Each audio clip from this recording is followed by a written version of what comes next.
લક્ષ્ય ન્યૂઝ, એક નજર, એક લક્ષ્ય. ઉપલેટા શહેર દ્વારા પીજીવીસીએલ દ્વારા ઉર્જા બચત અને સલામતી સપ્તાહની ઉજવણી કરવામાં આવી. ઉપલેટા પીજીવીસીએલના ડેપ્યુટી એન્જિનિયર એસ.વી.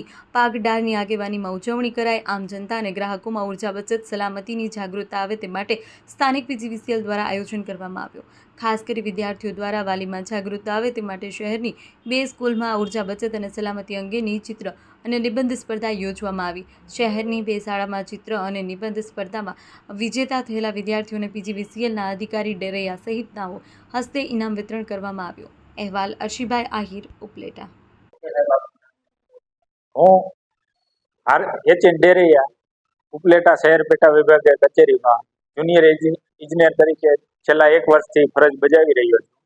આ જે વીક છે અત્યારે એ અમારે ત્યાં પીજીવીસીએલની અંદર વીજ સલામતી વીક તરીકે ઉજવણીના ભાગરૂપે અમે કિલોલ સ્કૂલની અંદર આજરોજ આવ્યા છીએ અને બાળકો તથા લોકોમાં જાગૃતિ આવે એટલા માટે અમે આજે ચિત્ર સ્પર્ધા તથા નિબંધ સ્પર્ધાની અંદર 1 થી 3 નંબર સુધી ઇનામ વિતરણ કરેલ છે અને લોકો વીજ સલામતી બાબતે જાગૃત થાય તથા અકસ્માત આપણા પીજીવીસીએલના નેટવર્કમાં અથવા કોઈ બહારના નેટવર્કમાં ના થાય એટલા માટે જાગૃતિ આવે એવો પ્રયત્ન અમારા દ્વારા કરવામાં આવી રહ્યો છે.